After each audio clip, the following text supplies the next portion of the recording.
Oh, yeah. I always thought yours looked good, but thanks. We are officially live. We'll give people a couple seconds to jump in here, but we've got JD Scholten and Josh Turek in Iowa today for their first video appearance since this morning. JD, who many of you all know well and has been a grassroots superstar and just an awesome guy,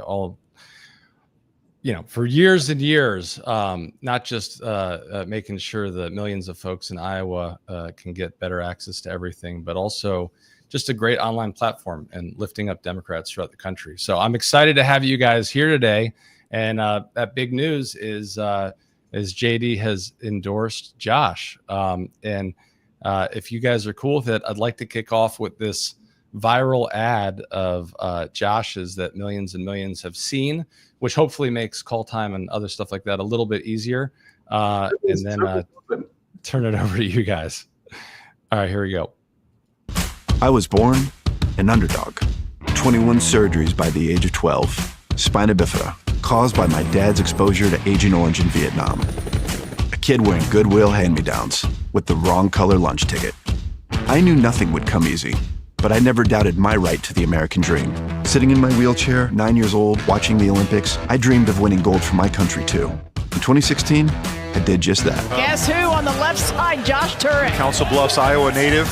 And then I did it again. Back-to-back gold medals. It wouldn't have been possible without the grit that made me shoot 1,000 shots every day.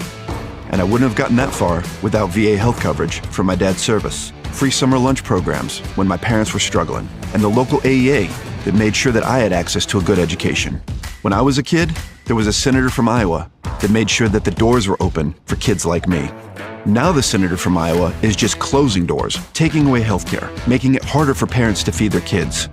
All just to give tax breaks to billionaires. And her explanation? Well, we all are going to die. Well, I'm tired of Iowans being taken for granted. I wasn't supposed to be able to win a state house seat that Trump won twice. But I campaigned just like I played basketball, outworking everyone, pushing the hills, crawling the stairs, all just to have a conversation with everyday Iowans. Did not matter the party.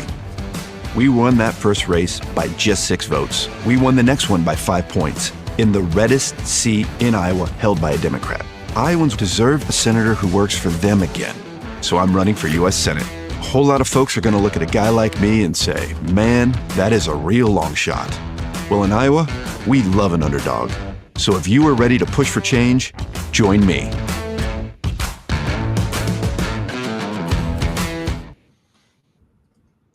This is just a hell of an ad. I was on a call last week with Josh, and when this ad was being played, folks were literally crying. And there was one individual who has some serious medical issues and with some recent stuff that happened in Congress stands to lose access to the medication that he needs. And he was just blown away by it. And there was another individual who I think at the end of the call ended by saying, you brought home 2 golds. Let's go get that third.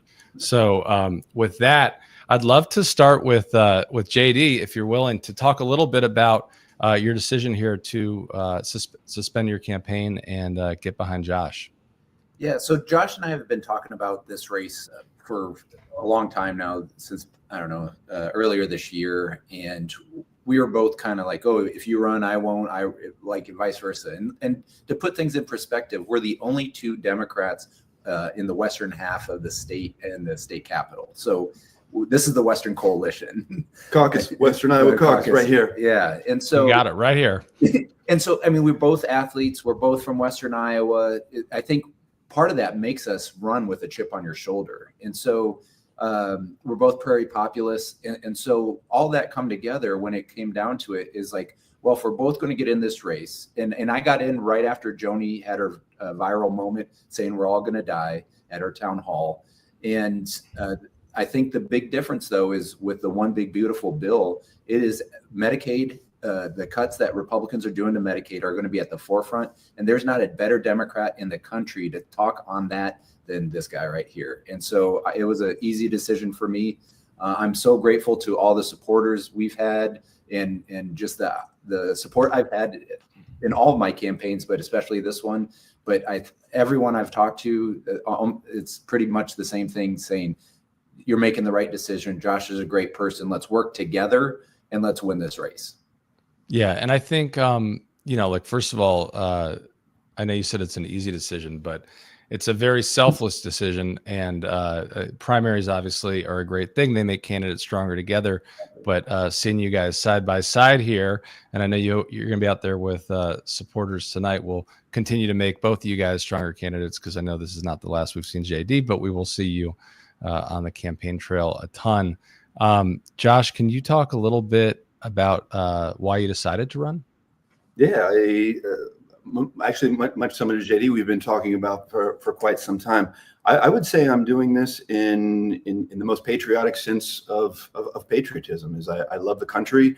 I love Iowa. I went around the world with basketball, came back to my community that I love. I represent a working class community. 65% of my community is at or below the poverty line. I am someone that, with my personal experience, as the video shows, I'm someone that went through a lot of economic adversity myself, went through a lot of healthcare adversity, and I'm seeing a lot of people that are out here legitimately struggling just to keep a roof above their head, just to keep the lights on, food on the table, that are struggling with their healthcare. And they need a senator, once again, that's going to go out there that can understand this on a personal level through the life experience, but then on the policy side of fighting for Iowans and not just looking out for billionaires and looking out for corporations and donors like what Joni's doing. And when she came out and said that, I'm someone that, when I first ran for my House seat, which a lot of people don't know, I was working for a company where I was assessing and providing wheelchairs to the disabled. I was working with patients with ALS, Lou Gehrig's disease, and muscular dystrophy. I wanted to be a role model to disabled people so they could see they could still go on and do great things with their life. And the privatization of Iowa's Medicaid, we were showing 1,000% increase to denial rates of things like power wheelchairs. I thought that was fundamentally wrong.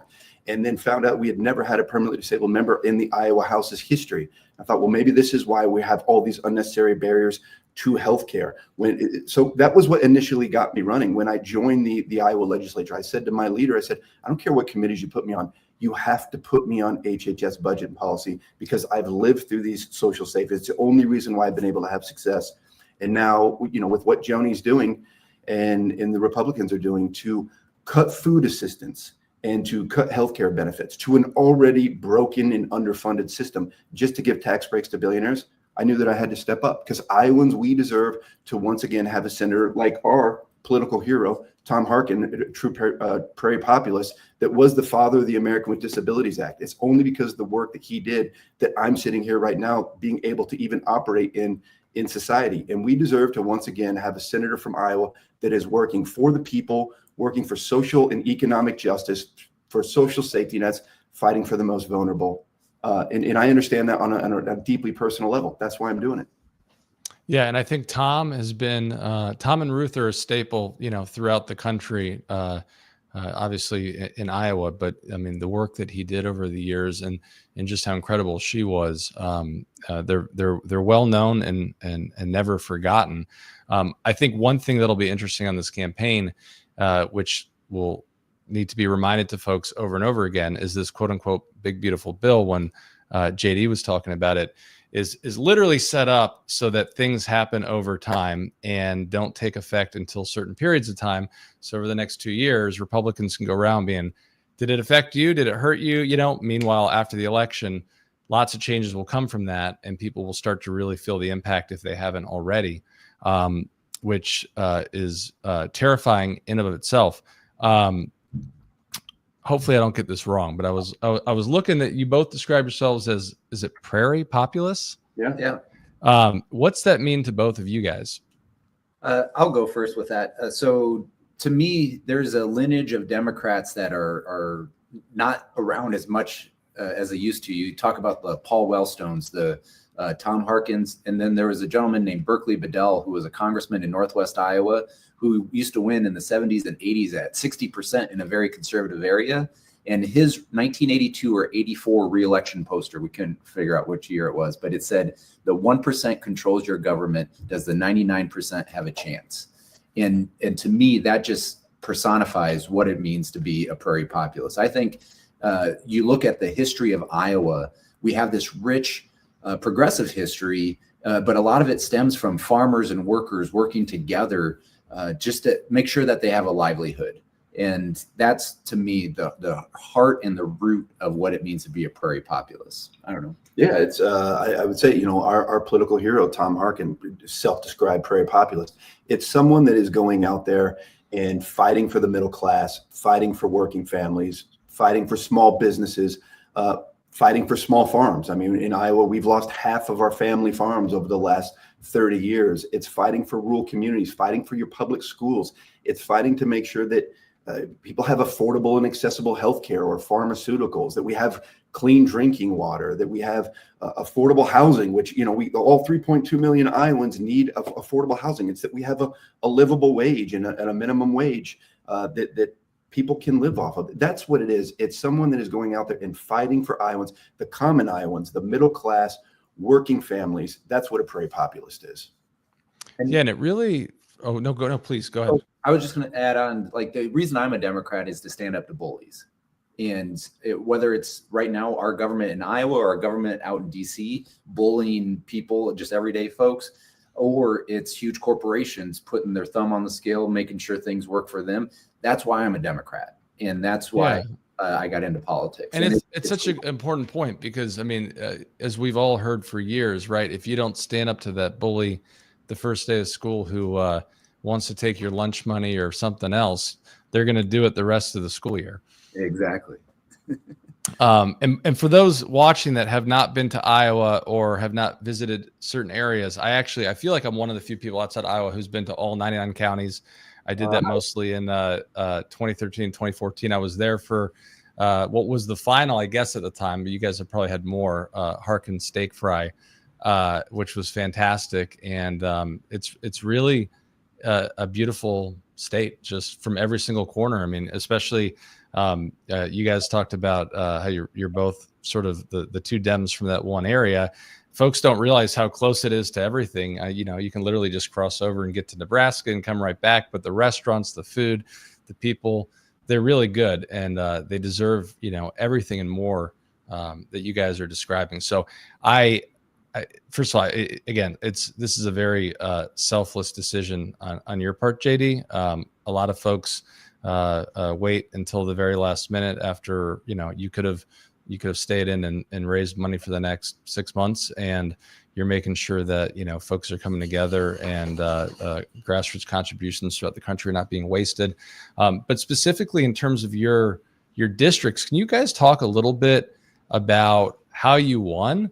And some of the numbers. I mean, when I heard Josh talking about first winning by 6 votes and then the discrepancy between what Trump won the district by and so forth. I mean, these are incredible stories. Yeah, the district that I represent is my hometown of Council Bluffs, Iowa, and Carter Lake, which is actually unique. It's an oxbow lake, and so it's completely within the border of Nebraska because the Missouri River changed. So for me to visit part of my district, I actually have to drive across the river into Nebraska, drive through all of downtown Omaha, and then get to be able to get to my district. Also, I've heard a few comments in there of people saying, "Oh, you found the only hill in Iowa or the only stairs in Iowa." What people don't understand is where I live is the Los Hills. And so Council Bluffs, hills, it is very, very hilly. Almost every single one of the people that I represent, there's 10, 20, 30 stairs to be able to get up to a house. So that is legitimate. And the way that we won was every single day going out and having conversations. I knew the math didn't work any other way. I went out and I mostly talked Republicans every single day, Republicans and independents. And I heard over and over, there's no way you can win. You can't win as a Democrat, can't be done. And I said, I'm just going to go out and have conversation with people. I'm going to talk about the kitchen table issues that apply to everyone. I can talk particularly about what's going on to the disabled population, talk about the barriers to healthcare. Facts that we pay 3 times as much for our healthcare, get by far the worst result. We tell over and over and over, I would hear from people nearly in tears, and they would say, I don't know what to do. I've lost my job or I've changed my insurance. Now my insulin costs me $400. I'm having to decide between paying my bills or taking my pills. And it's just fundamentally wrong in the richest country on earth. And that's how I won. It was hard work. But yeah, Trump won my county in this most recent election by 20 points. He won both of the communities that I represent by double digits. I believe it was 11 points here in Council Bluffs and maybe 13 or 14 over in Carter Lake. I was able to win by nearly 6 points. I say right candidate, right work ethic, right message, and you can win, but it takes a lot of hard work. But I think that my district really mimics a lot of what Iowa is, and that is that Iowa, we are a common sense state, and I'm a common sense prairie populist, and the message applied. Yeah, so I got into politics while running in 2018 for the 4th congressional district against Steve King in a district that Trump won by 27 points. So I came into it, and I think one thing that makes us great candidates overall is we don't have the privilege of just talking to Democrats if we want to win. We have to talk to everybody and welcome people into our coalition. And so that strategy, I bought a used Winnebago RV and just went nonstop, holding town halls in all 39 counties, held hundreds of town halls, and just talked to common folks all across the 4th district. And it was great because when you run in a district that Trump won by 27, you don't have consultants telling you what to say or do and all of this stuff. You can go out, and I got my what I always ran on. It was fight, fix, secure, fight for universal health care, fix the economy so it works for everyone, not just the huge corporations and the billionaires, and then secure a democracy from the special interests that dictate it. And so like that message really resonated because people didn't like Steve King, but they continued to vote for him. When you give them a healthy alternative, that's what we saw something so special in 2018. And I think we can tap into that here in 2026. And so both congressional races, I've overperformed the top of the ticket. That in 2018, I did so by 17 points, moved the needle 24 points. My 2 congressional campaign or my 2 state level campaigns overperformed the top of the ticket. Mine isn't as Trumpy as his, but Trump still won my district. And so I think we have a lot to say on how to win as Democrats, I think, in Iowa and across the Midwest. Yeah, I mean, I'm well, first of all, to your point, JD, I want to say when I was doing some organizing in 2013 and 2014, which led me to go to all 99 counties, I bought a used Winnebago, which for folks who don't know are made in Iowa. And then I made sure that it was union wrapped in Iowa as well before we left the state. And it was fantastic. And we put a lot of miles on it and it did very well. And it held up its, for whatever the cost was, I think we put all those miles on it. And then we ended up donating it to Emily's List when we were done so that they could have something to work with. You guys, Adam, can I say one more quick thing about Iowa, not just about our absolutely, district? please. I realize that you're going to have a lot of people on here that look at Iowa as a flyover state. They say, "Wow, that's impossible." Iowa is deeply red. I would just say, JD, don't get upset. But in Trump's last midterm, 2018, we won 3 of the 4 congressional races and nearly won with JD 4 out of the 4. We nearly won the gubernatorial race. 2022, you're looking at us being only 1.5% from having 3 of the 6 statewide officials being a Democrat. Where 30 years we had Senator Tom Harkin here. We've got more Obama-Trump candidate counties than any other state in the union. At our core, we are a common sense state that has masqueraded as far more red than what we are.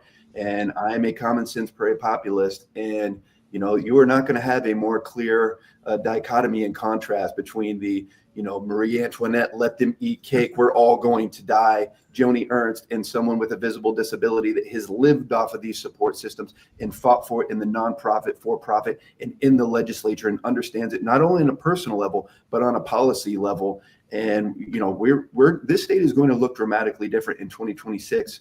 And we can do it. We can win in this state. We are not deeply red. We're a common sense state. Yeah, and by all accounts, from what I've heard, I don't like to curse, but I do. But I'm going to try not to.